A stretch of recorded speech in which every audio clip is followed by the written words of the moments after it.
உங்களுக்காக நாங்க எவ்வளோ விஷயத்த பண்ணியிருக்கோம். உங்களுக்கு ஏதாவது பாராட்டு விழா, உங்களுடைய பர்த்டே, உங்களுக்காக ஒரு சிறப்பு விழா எடுக்கும்போது, நாங்க ஏன், எதுக்குன்னு கேள்வி கேட்காம, பேமெண்ட் இல்லாம வந்து டான்ஸ் பெர்ஃபார்மன்ஸ குடுத்துருக்குறோம்.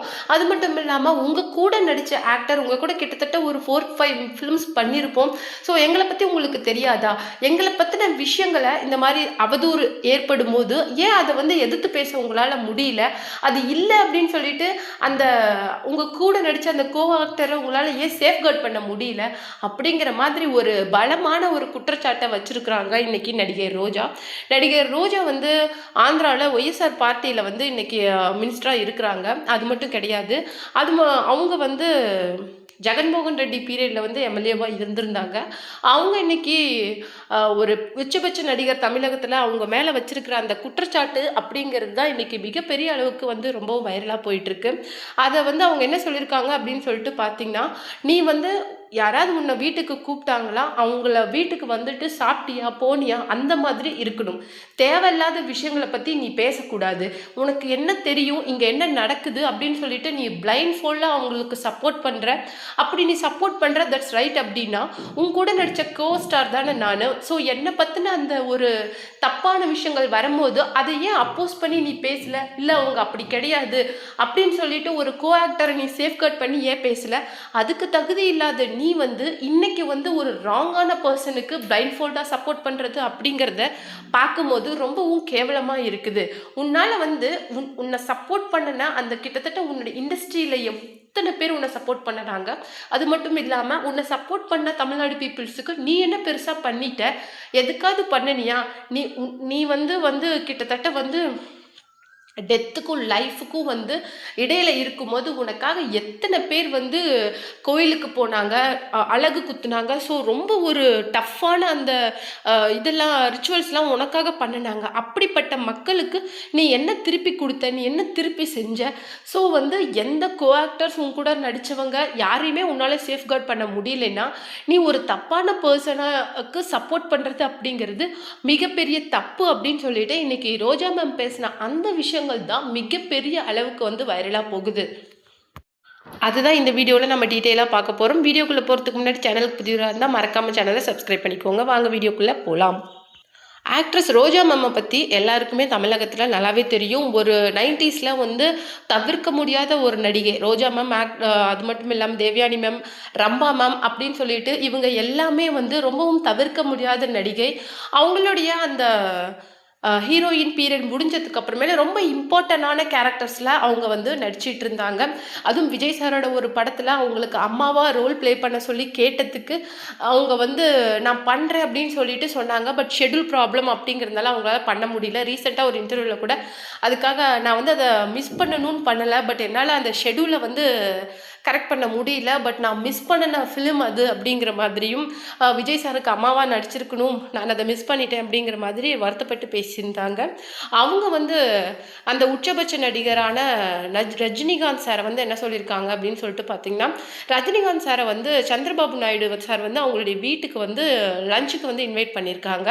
அவங்களுடைய லஞ்சுக்கு இன்வைட் பண்ணின உடனே இவர் வந்து லஞ்ச் சாப்பிட்டு வந்து என்ன சொல்லியிருக்காரு அப்படின்னு சொல்லிட்டு ப்ரெஸ் கிட்ட பார்த்தீங்கன்னா, கண்டிப்பாக நெக்ஸ்ட் டைம் வந்து நீங்கள் Telugu Desam party belongs to Chandrababu Naidu அவருக்கு தான் நீங்கள் வந்து சப்போர்ட் பண்ணணும். கண்டிப்பாக நெக்ஸ்ட் டைம் அவரை சப்போர்ட் பண்ணி அவரை அந்த சீட்டில் உட்கார வைக்கணும் அப்படிங்கிற மாதிரி சொல்லியிருந்தாங்க. அதுக்கு வந்து கோவப்பட்ட நம்ம Roja ma'am belongs to YSR Jaganmohan சாரோட பார்ட்டி. அந்த பார்ட்டியிலேருந்து ஒய்எஸ்ஆர் காங்கிரஸ் பார்ட்டியில் இருக்கிற நம்ம ரோஜா மேம் வந்து என்ன சொல்லியிருந்தாங்க அப்படின்னு சொல்லிட்டு பார்த்தீங்கன்னா, ஒரு டைம் வந்து என்னை பற்றின ஒரு ரொம்ப தப்பான ஒரு விஷயம் வந்து ஒன்று வந்துச்சு. அது என்ன அப்படின்னு சொல்லிட்டு பார்த்தீங்கன்னா, இட்ஸ் டு பி ஓப்பன். இதை பற்றி சொல்கிறதுக்கு எனக்கு ஒன்றும் தயக்கம் கிடையாது. என்ன அப்படின்னு சொல்லிட்டு பார்த்தீங்கன்னா, நான் வந்து தப்பான தொழிலெல்லாம் பண்ணுறேன், பண்ணி தான் வந்து நான் சம்பாரித்தேன். ஏன்னா நான் வந்து ஃபிலிம்ஸில் சம்பாரிச்சதை விட அப்புறம் சம்பாரிச்சது தான் அதிகம் அப்படிங்கிற மாதிரி என்னை பற்றி தப்பான விஷயங்கள் நிறைய வந்தது. என்னை பற்றி மட்டும் இல்லை, நிறைய லீட் ஆக்டர்ஸ் இன் தமிழ்நாடு இந்த நியூஸ் வந்து வந்தது. அப்போது வந்து என் கூட நடித்த கோஸ்டார் அவங்க ரஜினி சாரா இருக்கட்டும், இல்ல நெறைய பேர் இருக்கிறாங்க. அவங்களுக்கு வந்து என்ன பத்தி தெரியும். ஏன்னா, அவங்க கூட நாங்க நெறைய ஃபிலிம்ஸ் ஒர்க் பண்ணியிருக்கிறோம்.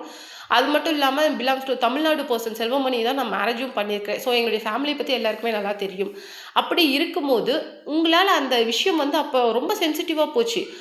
அந்த விஷயத்த ஏன் உங்களால அப்போஸ் பண்ணி பேச முடியல? என்ன பத்தி உங்களுக்கு நல்லா தெரியும். உங்களுடைய ஆக்டர் உங்க கூட 2, 3 ஃபிலிம் பண்ணியிருக்கிறேன்.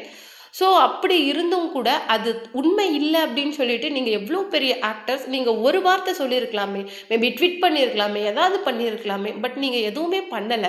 உங்களுக்காக நாங்க எவ்வளோ விஷயங்கள் பண்ணியிருக்கோம். உங்களுக்கு பர்த்டே உங்கள உங்கள உங்கள வச்சு உங்களுக்கு ஏதாவது பரிசு குடுக்குறாங்க, பாராட்டு விழா எடுக்குறாங்க அப்படின்னா, நாங்க அதுக்கு டான்ஸ் பெர்ஃபார்மன்ஸ் குடுத்துருக்குறோம்.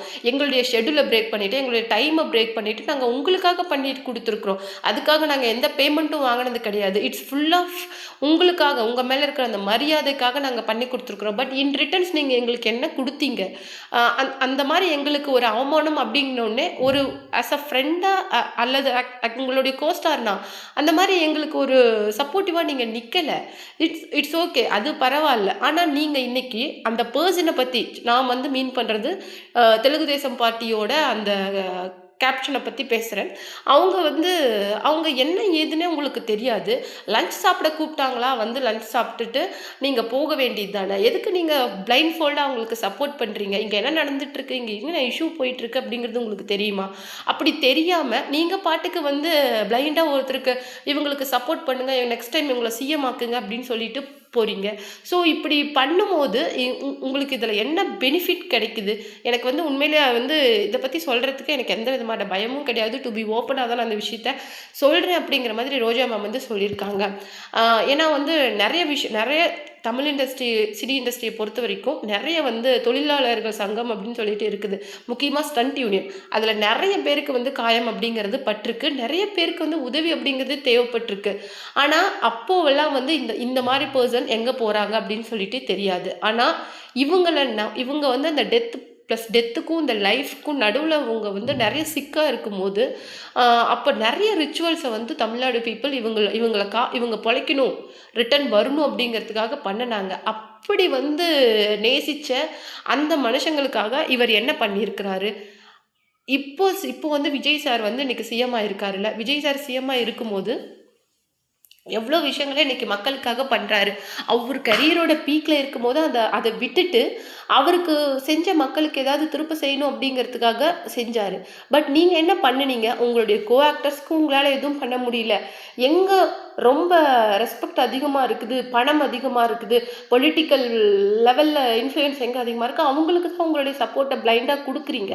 ஸோ உங்களால வந்து உங்களுக்கு சப்போர்ட் பண்ணுன மக்களுக்கும் எதுவும் பண்ண முடியல. உங்களுக்கு கூட ஆக்டரா நடிச்சவங்களுக்கு ஏதாவது ஒரு ப்ராப்ளம்னாலும் உங்களால அதுக்கு குரல் கொடுக்க முடியல அப்படிங்கும்போது, உங்கள நினைச்சா எனக்கு என்ன சொல்றது அப்படின்னு சொல்லிட்டு எனக்கு தெரியல. உங்க மேல ரொம்ப ரெஸ்பெக்ட் இருந்தது.